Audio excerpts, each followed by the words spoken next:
Hi, welcome to my channel, Bruja Tarot. Today I am doing a reading for Virgo, and I'm doing a spread called Are You Done With Your Ex Yet? Okay, let's see how you like this spread, Virgo. Let's see here. Thank you to all you guys for subscribing to my channel, for liking my videos, and for your comments. I really appreciate it. Spirits, angels, guides, please give us clear messages for Virgo on this Are They Done With Their Ex spread from now until the end of February 2020. Please give us clear messages for Virgo on are they done with their ex? From now until the end of February 2020. All right, Virgo, let's see what we have for you guys.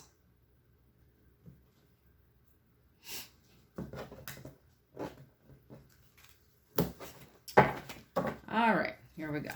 And the first position is going to be how you feel about your ex,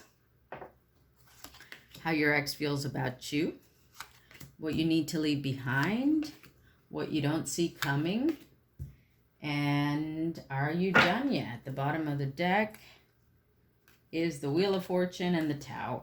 Okay. Possibilities and endings, probably. Let's see. All right. How you feel about your ex is the Six of Cups.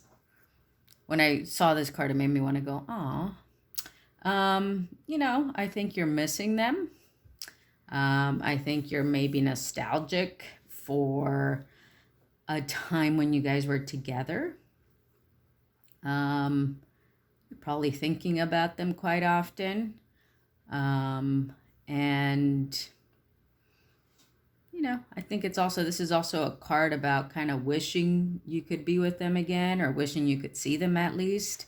You're definitely thinking about them, kind of maybe reminiscing about the times you guys had together and how comfortable and happy you were with them. Okay. How they feel about you is the Two of Swords. Okay. So they're kind of in this energy of possibly confusion, indecision. They're trying to use their logic here to think about you and the relationship. Okay. They may voluntarily be keeping themselves in this energy, not knowing which way to decide or which way to go. They're definitely not in their emotions when they're thinking about this, though.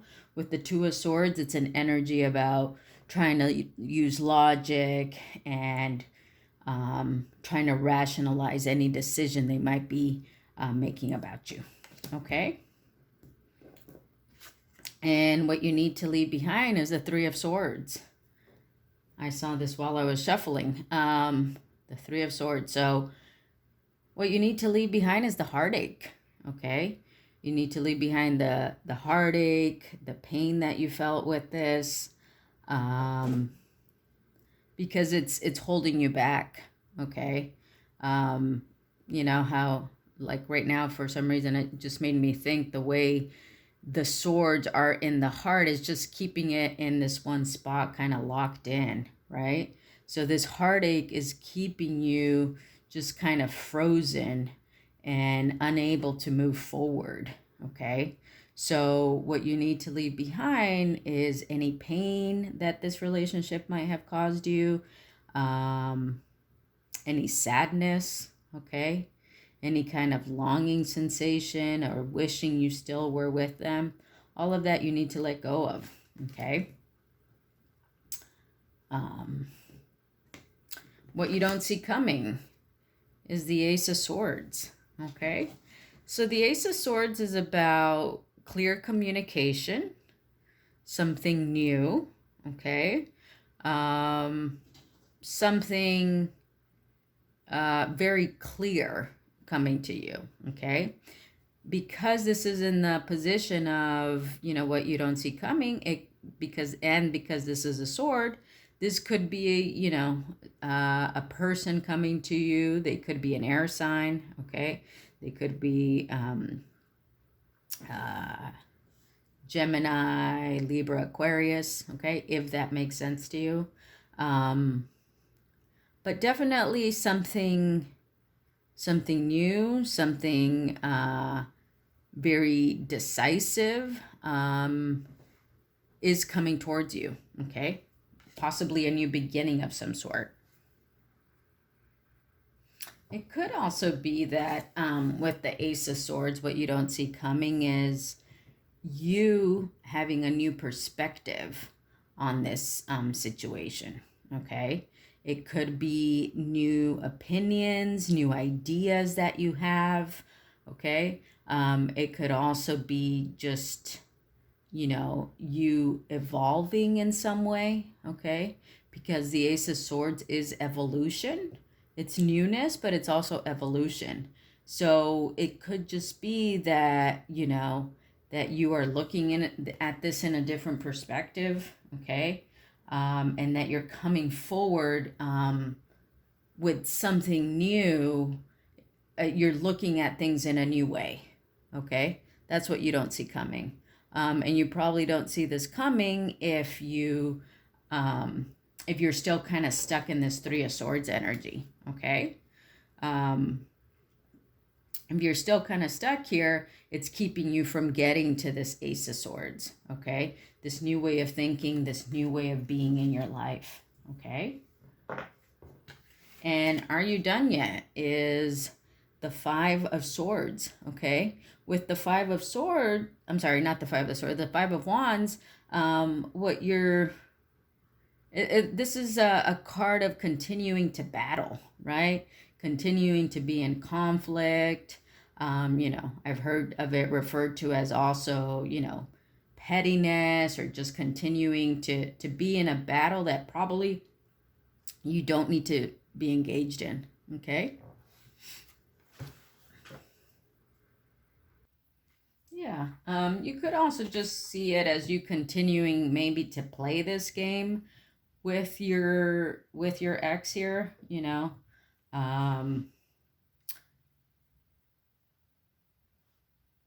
Yeah, that's just you engaging in something that maybe you need to let go of, or maybe you need to rethink if you still want to engage in this particular game or conflict or battle. Okay. All right. So let's pull 3 cards of advice for you guys. Okay. We'll use the Children of Litha deck. I'm going to pull 3 cards, shuffle these. These are kind of hard to shuffle here. They're super thick, but let's do my best here to shuffle it twice. 3 cards of advice, please, for Virgo on this situation with their ex. Are they done yet? What 3 cards of advice does Virgo need for their highest good, please? 3 cards of advice. Okay, this one wanted to come, so we'll take that one there. Okay, let's see what we got. So the first one is the King of Pentacles. Second one is the Ace of Wands. And the third is the Eight of Swords. Okay. All right. What this is saying to me is, okay, I think the advice is, first off, the Eight of Swords is kind of like in this deck, it's represented by a caged bird, okay? Kind of keeping yourself in this energy of feeling bound, feeling conflicted. And, you know, one thing that they point out is that this bird could easily get themselves out of here if they wanted to. but they're kind of choosing to stay in that, right? It's kind of like a mental prison, a mental conflict, that what this card represents. But if it's in the advice card, to me, it's saying that you want to get away from that, okay? You want to get away from that energy, and you actually want to get into this Ace of Wands mode, okay? You have two aces here, which again represent beginnings, new adventures, okay? New ways of thinking, new ways of being, okay? So with the Ace of Wands here, this is much more fire energy, okay? So the Ace of Wands represents creativity and passion and you know, just bringing forth passion into something, okay? With the King of Pentacles, though, it's kind of very stable energy, okay? King of Pentacles is somebody who is, you know, has resources, is wise, is generous. They're very stable. They offer, you know, just stability. Okay. So if this is in the advice card, you know, I think leaning towards this energy, okay, of, you know, perhaps looking to individuals or looking within yourself of what's going to make you more this kind of individual, right? A person who's a lot more stable, a person who, not to say that you're not stable already, you are, because the pentacle represents an earth sign, and you're an earth sign, which is a Virgo, right? But how do you become even more stable, right? So you can tap into this wealth, these resources, this generosity that you have within you, okay? And that also, I think, is asking for you to tap into this like Ace of Wands energy, right? Somebody very passionate, somebody creative, somebody who's just willing to take on new adventures and new beginnings, okay? And leaving behind this kind of mental conflict and just kind of mental agony in some way. All right. Okay. So just as a final, to wrap up this reading, let me just pull a card for you guys. For my Virgos, please give us one card of advice on what they most need to know right now on this. Are they done with their ex yet? Please give us one card of advice for their highest good, please. Spirits, angels, guides. Thank you. All right. I'm going to pull this from the middle, guys. Let's see what we get. The Serpent. It's a gorgeous card. Let me just read to you what the book says. All right, it says here, the essence. The serpent is the life force of Mother Earth. The coiled serpent of the Kundalini brings passion, healing, and renewal. She offers us the fruit of the tree of knowledge in the Garden of Eden and reminds us to shed the past. The way she sheds her tired old skin. Serpent comes to offer you the forbidden fruit that will set your passion and creativity free. The serpent power of the Kundalini is stirring within your chakras, gently asking you to embrace its mystery. Shed the old skin that you have been attached to and welcome the vulnerable pink underbelly that will bring you a fresh experience of your life. Your passion and sexuality are awakening, and this can be scary. Trust the wisdom of the serpent to transform your sensual energies into beautiful, original manifestation. And I think this card just goes perfectly with the new beginnings that we have here. This Ace of Swords, this Ace of Wands, the Ace of Wands speaking about new passion and creativity, as it says here, okay, to just unleash that passion and creativity and leaving the past behind, okay? Leaving the heartache behind, leaving, you know, any kind of mental conflict behind, because you have this great new energy to move towards, okay? All right, Virgo, that was your reading for today. I hope you enjoyed it. Please subscribe to my channel if you haven't yet. I would really appreciate it. Give me a thumbs up on this video, and I'll see you guys next time. Bye.